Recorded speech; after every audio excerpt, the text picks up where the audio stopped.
André Espínola, sou gerente aqui da área de serviços do Sebrae Nacional. Hoje a gente está aqui para falar de economia criativa, negócios inovadores, inovação disruptiva, novos modelos de negócio. Vamos ter uma parceria bem bacana aqui, Fundação Getúlio Vargas, Universidade Steinbeis da Alemanha.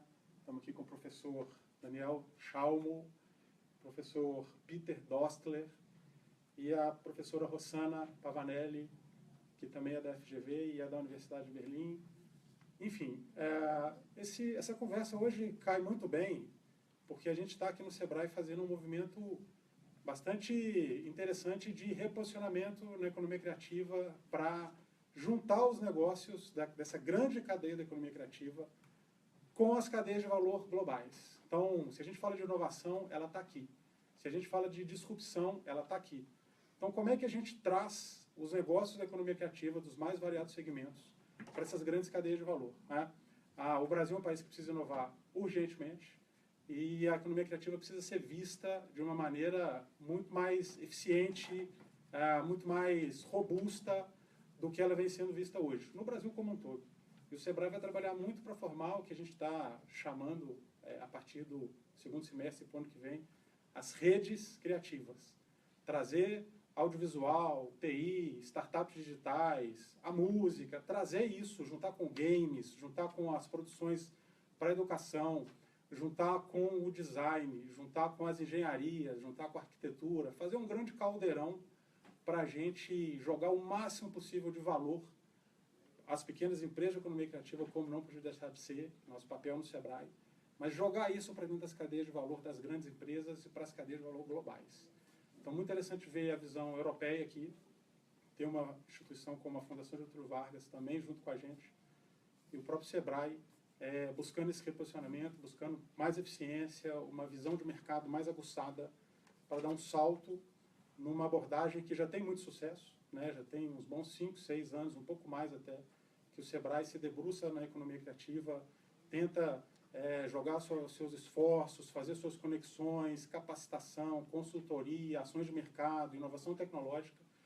E agora é hora de dar um salto para a gente focar muito fortemente nessas cadeias de valor, nessas redes de negócio, nessas conexões aí com as economias globais. Então, eu vou chamar agora aqui a professora Rossana, que vai começar o nosso bate-papo, e ela encadeia aqui com os demais professores e com o nosso papo de hoje, que está sendo transmitido agora pelo Facebook. Bem-vindos aí ao pessoal que está vendo a gente ao vivo, mas depois a gente está aí nas redes sociais direto, do Sebrae, de parceiros, para dar continuidade a esse debate. Professor, obrigado. Muito obrigada. Bom dia a todos.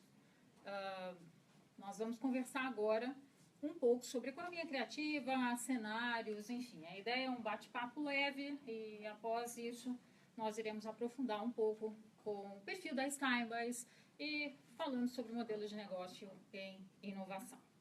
Então, vivemos em um momento de transição entre a sociedade industrial e a sociedade do conhecimento, da informação, que se fortalece por meio de redes. Um momento onde o eixo se desloca de instituições para pessoas, de estruturas somente hierárquicas para estruturas colaborativas. O mundo deixa de ser previsível, os ambientes se tornam cada vez mais dinâmicos, demandando respostas ágeis, e a tecnologia, nesse contexto, tem um papel decisivo. Ela viabiliza plataformas para desenvolvimento e possibilita que as bases estabelecidas sejam fortalecidas. O mundo está cada vez mais operando em redes de contribuição.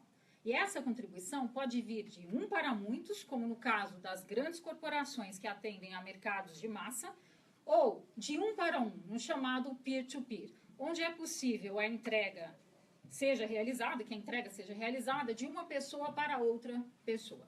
Os grandes desafios que permeiam o cenário nacional e internacional exigem a adoção de uma nova visão estratégica, administrativa e gerencial dos modelos de negócio, a fim de assegurar a efetividade organizacional.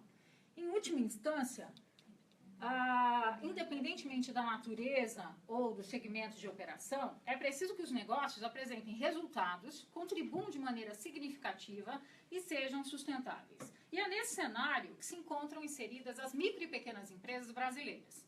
Hoje, há espaço para o pequeno empreendedor abrir o seu negócio, buscar mercados específicos ou mesmo atender como fornecedor a grandes corporações, como, por exemplo, um grande grupo varejista que valoriza a produção local, seja ela artesanal ou não. Nesse contexto, se destaca o conceito da economia criativa, como uma possível alavanca ao desenvolvimento socioeconômico sustentável do país, por meio de contribuições diretas e indiretas. Muito se tem falado ao longo dos últimos anos a respeito do potencial da economia criativa como estratégia de desenvolvimento. Para a ONU, representada pela United Nations Conference on Trade and Development, a UNCTAD, que é o braço de desenvolvimento da ONU, a economia criativa seria o grande motor do desenvolvimento no século XXI. Trata-se de um conceito ainda em formação, de um setor pautado no capital intelectual, tendo na criatividade e na inovação matérias-primas fundamentais. Entre as indústrias criativas que contribuem para a geração de riquezas, de empregos, por meio de exploração de setores específicos, destaca segmentos como ciência e tecnologia, design, moda, arquitetura, propaganda, artes, antiguidades, artesanato, cinema, vídeo, rádio e TV, música, artes cênicas e editoração, entre outros segmentos. Segundo a edição de 2014 do Mapeamento da Indústria Criativa Brasileira, realizado pela FIJAN, a Federação das Indústrias do Estado do Rio de Janeiro, a economia criativa responderia de forma direta por apenas ainda cerca de 3% do total produzido no Brasil. É muito pouco. Esses dados são de 2013. Há estimativas internacionais de que esse percentual no mundo todo seja da ordem de 10%. Os profissionais que atuam nos setores criativos possuem uma média salarial 3 vezes superior à verificada nos demais setores. É importante destacar que os impactos econômicos relacionados extrapolam em muito as estimativas de contribuição direta ao PIB, uma vez que os elos aquecidos conectarão com os demais elos da economia, fortalecendo também os setores mais tradicionais. Isso fora o potencial inclusivo social. A economia criativa tem grande potencial de contribuição direta para a geração de valor e de riqueza, na forma de receita e renda, em atividades como, por exemplo, trabalhos artesanais regionais, produções cinematográficas, design e moda, onde os beneficiários diretos seriam o artesão, o produtor, a sua equipe, o estilista e seus assistentes, e assim por diante. Isso sem falar nas atividades relacionadas à pesquisa e desenvolvimento e tecnologia. Mas só isso é para se tratar em um mundo à parte. Por outro lado, fortalece as cadeias tradicionais, uma vez que as indústrias criativas contribuem sobremaneira às indústrias tradicionais. Como é o caso, por exemplo, da indústria de moda, que contribui para a produção de algodão e de demais fibras, para a indústria têxtil e para o varejo. Além disso, a economia criativa também contribui para fortalecer as demais cadeias produtivas, considerando que o aumento do poder de consumo dos atores relacionados leva à aquisição de bens e produtos como imóveis, automóveis, produtos industrializados e outros. É inegável o potencial de contribuição da economia criativa. Seu desenvolvimento tanto apresenta meios para a agregação de valor às cadeias já existentes, em geral via inovação, como para o fortalecimento da cadeia econômica tradicional via desenvolvimento de novos setores e segmentos. Os ganhos esperados vão muito além dos relacionados de forma exclusivamente direta aos setores criativos. Independentemente da classificação adotada, que varia de país para país, esses ganhos são bastante significativos. Da mesma forma, a economia criativa ela apresenta um potencial inclusivo bastante expressivo, uma vez que contempla setores relacionados à possibilidade de resgate e de valorização do simbólico, quer seja vinculado ao indivíduo, um artista, um criador, um desenvolvedor, ou mesmo as cidades e regiões criativas, em referência a um conceito que vem sendo trabalhado e difundindo ao longo dos últimos 10 anos no Brasil. O fortalecimento da economia e das indústrias criativas como via estratégica possível ao desenvolvimento socioeconômico do país é um caminho extremamente promissor. Sobra ao Brasil criatividade e liberdade de expressão. Falta ao país alinhamento e direcionamento de seus investimentos, fomento às cadeias produtivas e incentivos para resultados mais efetivos e representativos. Para concluir, gostaria de dizer que realmente acredito que crises tragam grandes oportunidades.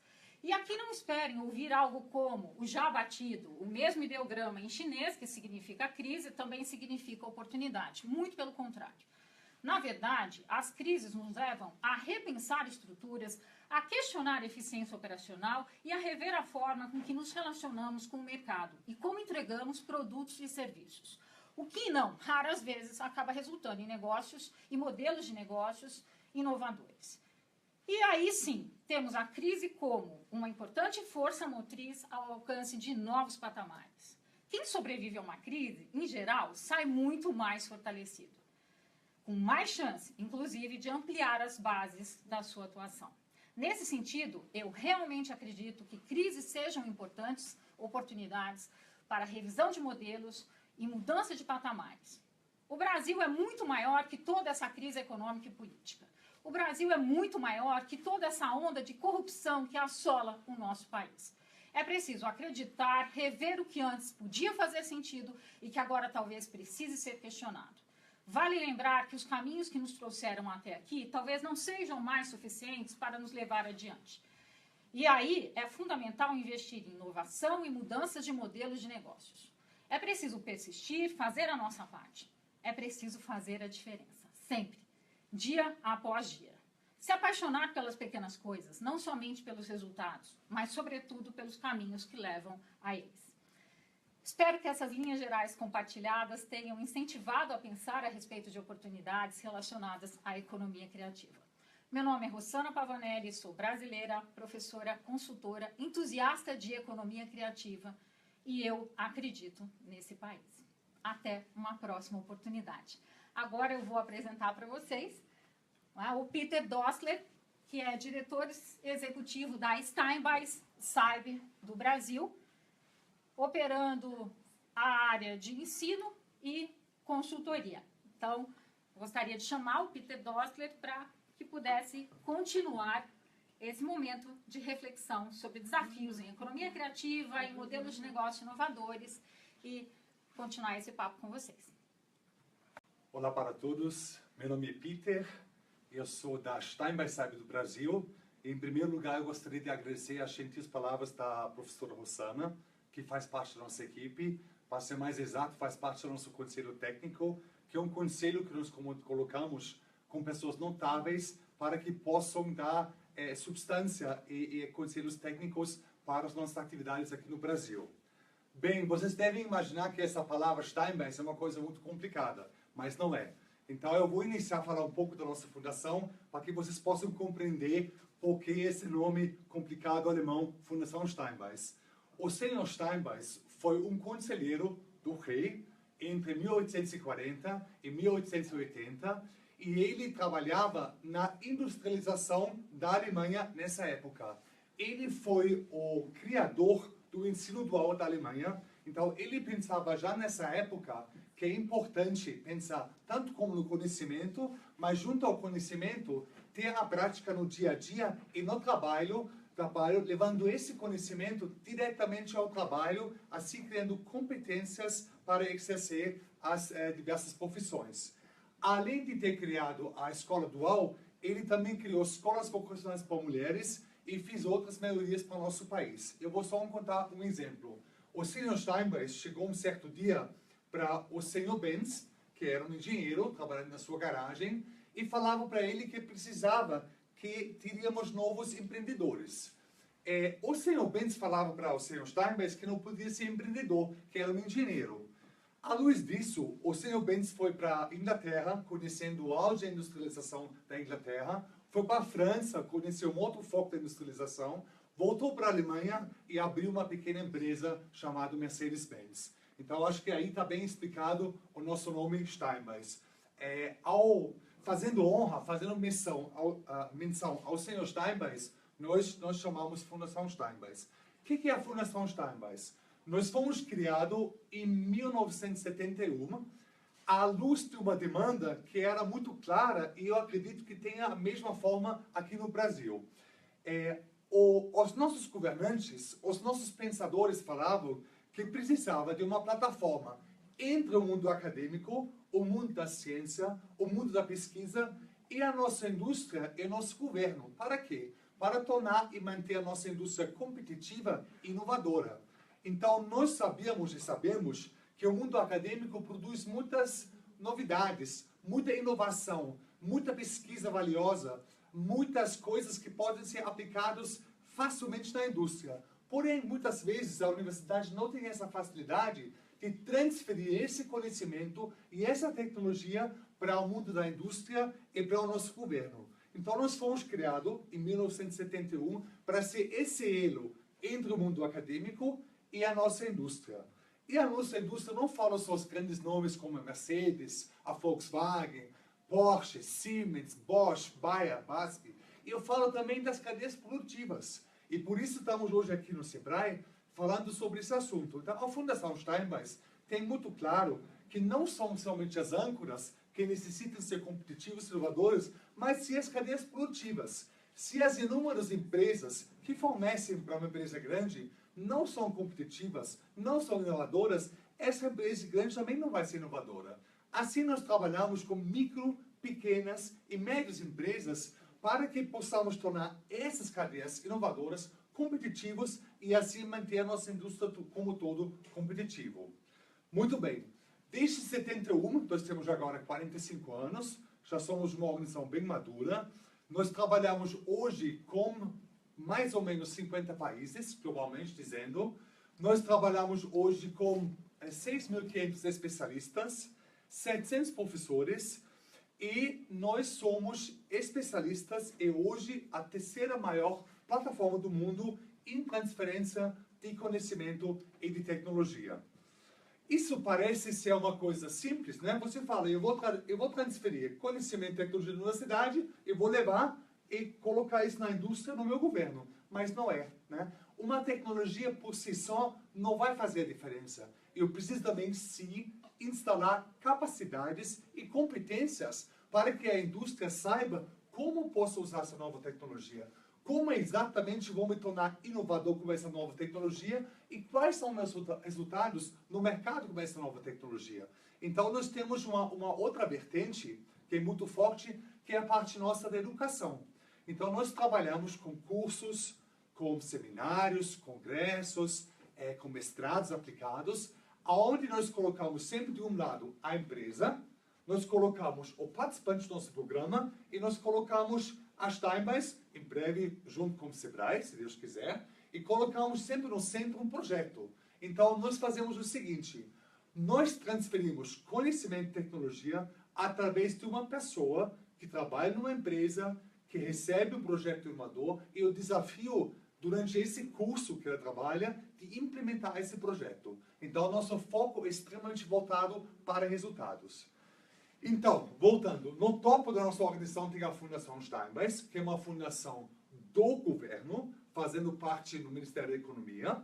Abaixo disso temos a Steinbeis University Berlin.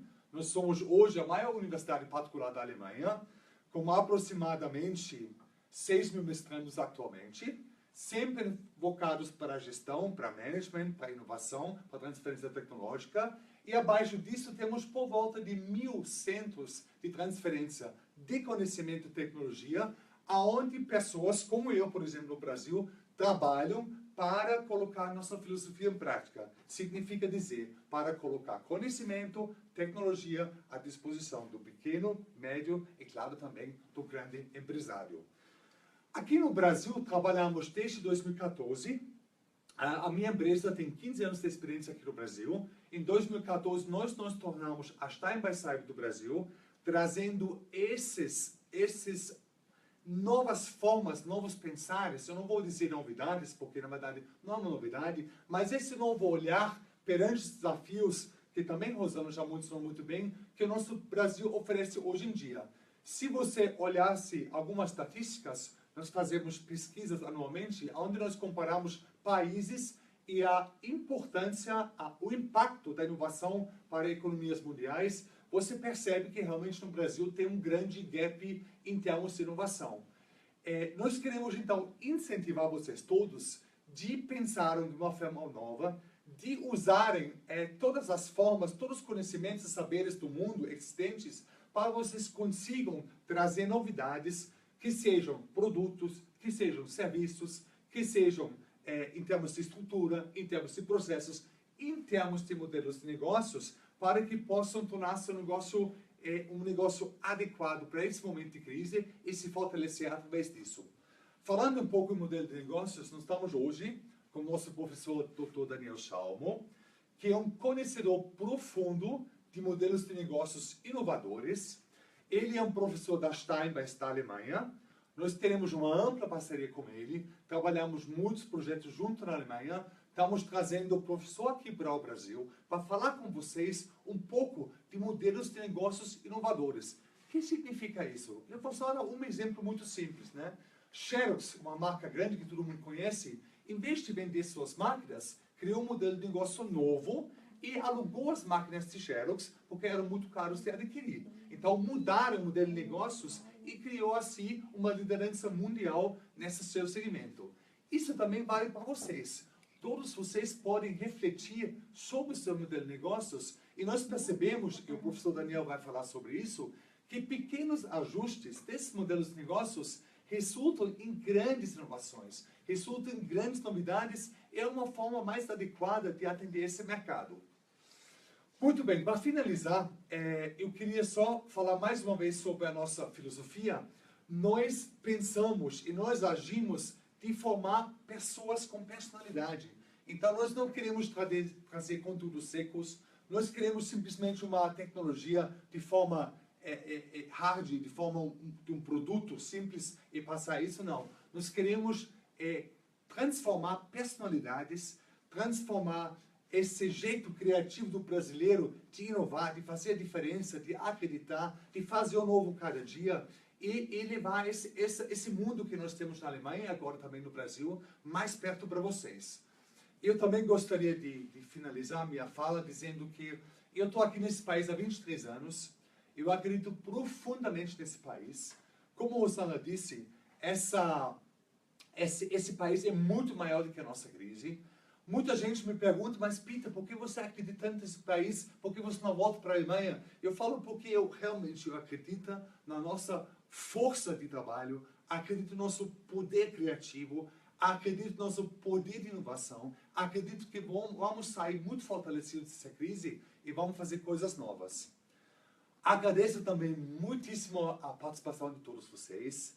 Agradeço que vocês estão aqui hoje juntos. E quero apresentar para vocês o professor Daniel Schalmo. Ele vai falar em seguida. Ele vai falar sobre modelos de negócios inovadores e trouxemos eles especialmente para vocês. Muito obrigado e até uma próxima.